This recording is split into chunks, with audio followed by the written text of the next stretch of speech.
Nous ne pouvons entrer au ciel que si nous menons une vie qui triomphe des péchés du monde, ce qui n'est possible que si notre caractère est saint. C'est ainsi que Jésus est venu sur cette terre et qu'il a versé son sang jusqu'à la mort sur la croix, nous accordant la grâce du pardon de nos péchés et nous ouvrant la voie du salut en tant qu'enfants de Dieu. Mais la réalité de notre vie dans la chair est qu'il nous est vraiment difficile de mener une vie sainte qui triomphe du monde, car les tentations du monde et les attaques du diable ne cessent jamais. Jésus, qui en est bien conscient, a promis de nous envoyer le Saint-Esprit au moment où il est monté au ciel. L'Église affirme que si nous croyons, nous sommes tous sauvés. Corinthiens 13h5 dit que ce n'est que lorsque Jésus est en nous par le Saint-Esprit que la foi peut être authentique et nous sauver. Dans Jean 3h5, il est dit « Si un homme ne naît pas de l'eau et de l'Esprit, il ne peut entrer dans le royaume de Dieu ». Cela signifie également qu'on ne peut aller au ciel sans recevoir le Saint-Esprit. Dans Romains 8h9, il est dit « Nul n'est de Christ s'il n'a pas l'Esprit de Christ ». Cela signifie également que le Saint-Esprit ne peut monter au ciel sans nous.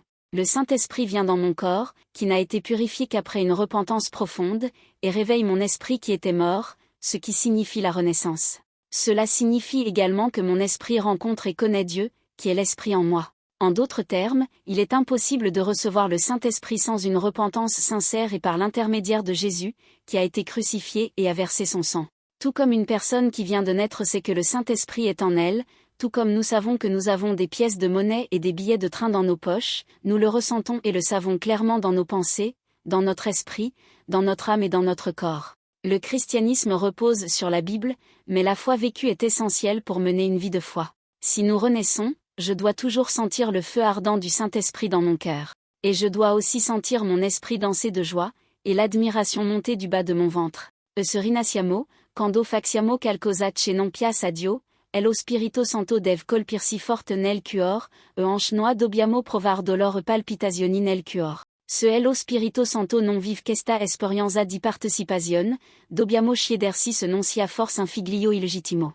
Se abbiamo ricevuto Ello Spirito Santo, comme dice in Marco 16,17 à 18, il compito di scaxiar gli spiriti maligni, parlar in langue nuove impor le mani e malati, dev presentarsi a noi comme credenti. Questi obiettivi non sono un regalo, ma la provace la convinzione reale. Anche se siamo convinti di aver ricevuto lo Spirito Santo, se non si nota alcun cambiamento nel nostro vecchio carattere, questa è una prova inconfutabile del fatto che non abbiamo ricevuto lo Spirito Santo. Se ho ricevuto lo Spirito Santo e non lo percepisco né nel cuore né nel corpo, significa che il Signor non è il mio Signor, ma che sono io il padrone vivo una vita puramente fisica. Dobbiamo tutti ricevere lo Spirito Santo ed essermi stesso ete, che percorriamo la via stretta della salvezza.